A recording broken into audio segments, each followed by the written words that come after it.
Soal debat kemarin, Saudara, Presiden Joko Widodo juga angkat bicara. Menurut Presiden Joko Widodo, saling serang tidak apa-apa asal menyoal kebijakan dan visi misi, bukan serangan ke pribadi capres. Presiden Joko Widodo menilai debat ketiga ini kurang menampilkan substansi dan visi dari para calon presiden. Debat kemarin yang lebih terlihat justru saling serangnya. Joko Widodo pun menyoroti saling serang antar capres dan juga cawapres di debat ketiga ini. Presiden Joko Widodo bahkan mengatakan bahwa debat presiden sebaiknya diformat lebih baik lagi ke depannya. Substansi dari visinya malah tidak kelihatan. Yang kelihatan justru saling menyerang, yang sebetulnya nggak apa-apa, asal kebijakan, asal policy, asal visi yang diserang, nggak apa-apa. Tapi kalau sudah menyerang personal, pribadi yang tidak ada hubungan dengan konteks debat tadi malam, mengenai hubungan internasional, mengenai geopolitik, mengenai pertahanan, dan lain-lainnya, saya kira kurang memberikan pendidikan, kurang mengedukasi masyarakat yang menonton, sehingga debatnya memang perlu diformat lebih baik lagi, ada rambu-rambu, sehingga hidup. Ya, Saudara, Presiden Joko Widodo bilang nih debatnya substansi dan visi misinya tidak kelihatan. Yang kelihatan justru saling serangnya. Dan juga menyatakan bahwa debat perlu diformat lagi. Nah, kita ulas bersama Saudara, bersama dengan Guru Besar Psikologi Politik Universitas Indonesia, Profesor Hamdi Muluk yang telah bergabung bersama kami di Kompas Malam. Salam sehat, Prof. Jadi menurut Prof, sependapat nggak dengan apa yang disampaikan oleh Presiden Joko Widodo? Substansi visi misi itu nggak terlalu kelihatan nih. Lebih banyak saling serangnya. Iya, ada benarnya juga. Mungkin tidak seluruhnya benar, maksudnya kritik Pak Presiden itu bahwa semalam ada juga debat substansi, ada. Ada, oke. Begitu. Nah, ini tergantung memang dalam satu hal ya, ada batasan yang memang orang bisa mengatakan pada bagian yang ini sebenarnya debat substansi, ya. Tapi bisa juga orang mempersepsikan ini sebenarnya serangan pribadi gitu loh, lebih bukan pada substansinya gitu loh. Oke, Nah, kalau serangan pribadi contohnya apa nih, abu-abu Prof? dari situ. Misalnya waktu Pak Misalnya, Anies mengatakan masalah etika itu, dia mengkaitkan bahwa seorang yang nanti punya posisi tinggi, seperti juga mungkin menteri, maksud dia, menteri pertahanan itu standar etiknya harus tinggi gitu loh. Tapi pada bagian ini kalau saya menilai ya, lebih banyak bahasa anak sekarang itu maksa sih sebenarnya. Maunya memang menyerang Pak Prabowo gitu loh. Artinya dipaksakan dia mengambil posisi eh, itu wakil Anda itu kan menjadi kontroversial dalam seluruh rangkaian putusan MK dan seterusnya itu. Nah, eh, itu juga debatable sih sebenarnya. Tapi kan ini tidak ada kaitannya sama sekali dengan substansi debat malam ini tentang pertahanan, keamanan, politik luar negeri dan seterusnya begitu. baik. Ya, pertanyaan umum bahwa misalnya seorang pemimpin memegang etik gitu, itu kan berlaku di semua hal. Besok misalnya saya bayangkan ya, debatnya tentang energi, nanti bisa lagi dipaksakan gitu, keluar lagi tuh masalah etik itu. Jadi dalam konteks ini saya melihat sekali Pak Prabowo itu memang marah dia sebenarnya gitu. Marah betul dia, kesal gitu ya. Sampai responnya sedemikian rupa, dia mengatakan Anda tidak pantas bicara etik. Setelah itu saya mungkin, dan juga mungkin pemirsa yang lain, menerka-nerka itu Yasir.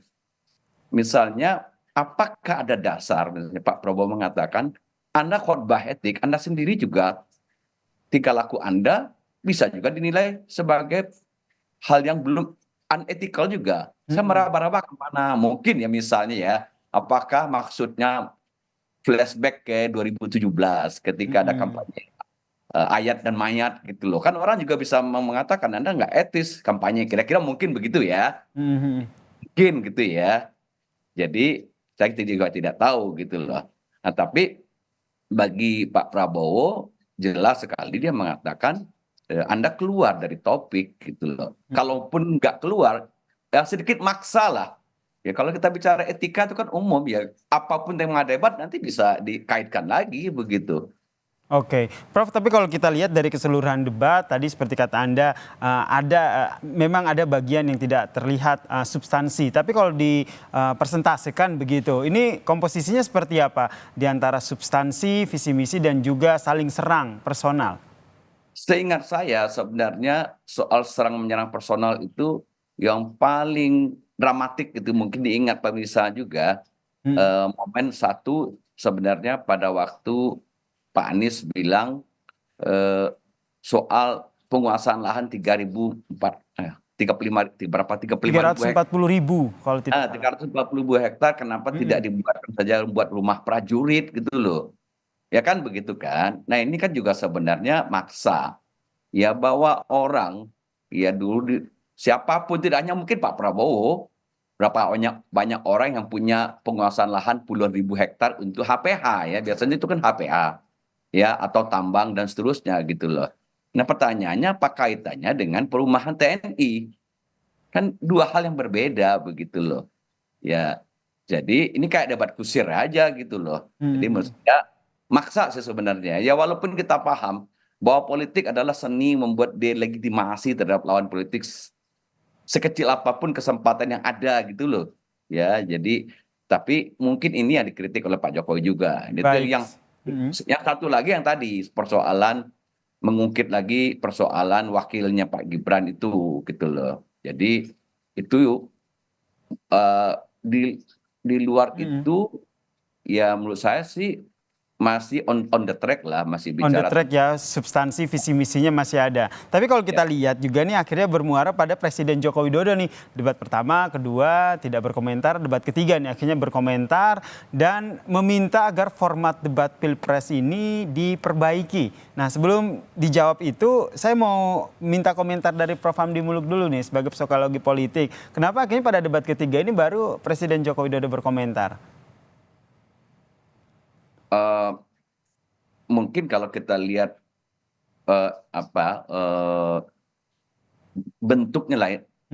Kalau yang pertama ya serangannya itu masih eh, belum setajam sekarang untuk menyasar personal begitulah dan Oke. juga reaksi Pak Prabowo juga nggak sepertinya nggak semarah ini gitu loh. Jadi kalau kita lihat itu kan memang ini betul-betul menimbulkan reaksi emosional personal yang lebih kuat gitu loh. Nah, pada waktu debat pertama kan Prabowo-nya masih bisa senyum-senyum saya lihat itu diserang gitu.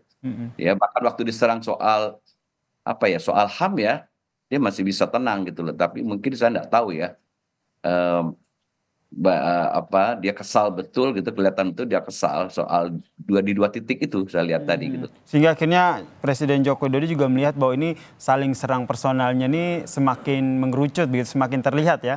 Jadi Ya, itu yang atau jadi itu pembicaraan juga publik ketimbang membahas soal visi misi dan juga adu gagasan pasca capres, apa pasca debat mungkin Pak begitu ya. Presiden ingin memberikan kesan saja apa pesan gitu loh untuk ada dua debat lagi supaya kembali ke rel lah kira-kira begitu. Jadi KPU membuat rambu-rambu. Sungguh pun nanti bahwa misalnya pertanyaan menyerang personal itu kan muncul ketika pertanyaan bebas ya, Betul. bukan panelis ya.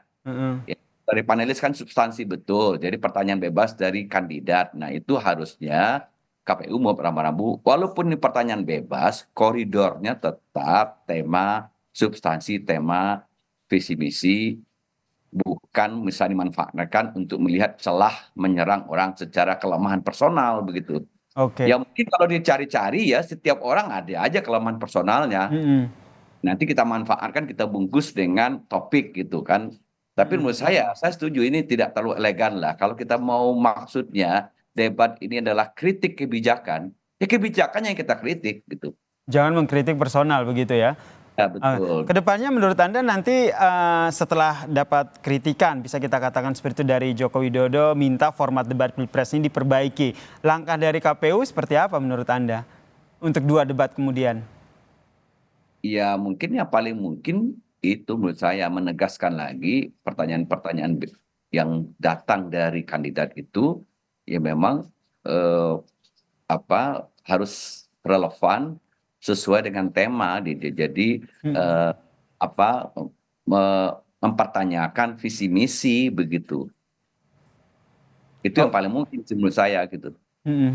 Jadi pada saat pertanyaan bebas ya dari capres ini yang perlu diberikan sejenis aturan begitu ya Prof ya, sehingga tidak melenceng dari debat nanti, dari tema Ya debat begitu walaupun ya Prof ya. saya nggak begitu yakin juga misalnya karena waktu pendek ya, Mm-mm.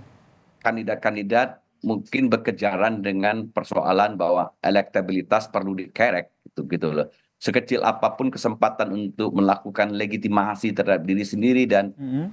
legitimasi terhadap lawan itu akan dilakukan begitu. Karena waktu sudah semakin pendek menjelang 14 Februari gitu. Oke, jadi saling serang pribadi maupun substansi juga masih akan mewarnai ya debat ketiga dan dua debat terakhir nanti ya Prof ya. Terima kasih Guru Besar Psikologi Politik Universitas Indonesia Profesor Hamdi Muluk telah bergabung bersama kami di Kompas Malam. Salam sehat Prof.